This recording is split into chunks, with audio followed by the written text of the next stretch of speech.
Every single one of these 10 things is emotional abuse. Have you experienced any? If you've never been involved with a cunning, pathological lying, narcissistic, abusive partner, you may not know what you're dealing with. When you date an abusive personality, you may buy into his charm, braggadocio and phony facade while downplaying his inconsiderate and questionable behavior. Or you mistrust your instincts that your boyfriend or husband is lying to you, demeaning and controlling you. Worse yet, you may think you are overreacting and crazy, as he claims you are. Note, you can be in an emotionally abusive relationship with a boyfriend or girlfriend, husband or wife, male or female friend, family member, boss or coworker. An abuser's goal is to affect and control the emotions, objective reasoning and the behavior of his victim. Covert abuse is disguised by actions that appear normal, but it is clearly insidious and underhanded. The abuser methodically chips away at your confidence, perception and self-worth with his subtle hints, unnecessary lying, blaming, accusing and denial. The abuser fosters an atmosphere of fear, intimidation, instability and unpredictability. He steadily pushes you to the edge with his deception, sarcasm and battering until you erupt in anger and then you become the bad guy giving him the ammunition he needs to justify his hurtful actions. If you are experiencing any of the following things, you're in an emotionally abusive relationship. Accusing and blaming, he shifts the responsibility and the emphasis onto you for the problems in your relationship. He says things like, "It's your fault. What's wrong with you? You didn't remind me. Nothing I do is ever enough." Punishment by withholding, he refuses to listen, he ignores your questions, he withholds eye contact and he gives you the silent treatment. He's punishing you. He may refuse to give you information about where he is going, when he is coming back, about financial resources and bill payments. He withholds approval, appreciation, affection, information, thoughts and feelings to diminish and control you. Blocking and diverting, he steers the conversation by refusing to discuss an issue or he inappropriately interrupts the conversation.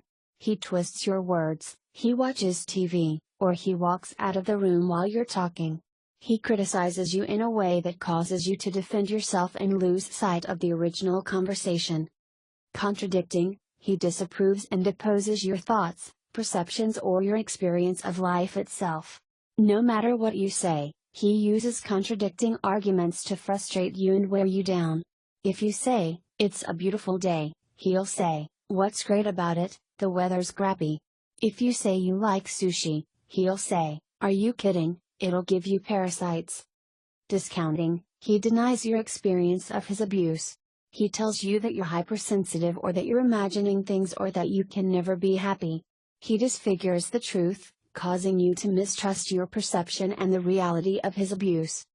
Disparaging humor, verbal abuse is often disguised as jokes. The abuser teases, ridicules and humiliates you with sarcastic remarks about your appearance, personality, abilities and values. He makes fun of you in front of your friends and family because he knows you will avoid a public confrontation. If you tell him to stop, he tells you that you are too sensitive or you can't take a joke. General crazy making, he uses a combination of distortion, blaming, forgetting, stonewalling and denial to confuse, frustrate and drive you to the brink of insanity. He denies the truth and twists your words, putting you on the defense. He wants you to second-guess yourself, doubt your reality and your ability to reason. Judging and criticizing, he harshly and unfairly criticizes you and then he passes it off as constructive criticism. If you object, he tells you he is only trying to help in an effort to make you feel unreasonable and guilty. Undermining, he breaks his promises and he fails to follow through on agreements. He minimizes your efforts, interests, hobbies, achievements and concerns. He trivializes your thoughts and suggestions. If you suggest a restaurant or a vacation destination, he says, "The food is awful at that place. And why would you want to go to Florida? It's nothing but a tourist trap." Forgetting, he accidentally forgets the things that are important to you. He forgets to pick up the dry cleaning, to make a household repair or buy tickets to the movies. By doing this, he's saying, "I am in control of your time and reality." Abusive behavior is not always verbal. Your partner may use body language or gestures to control and diminish you.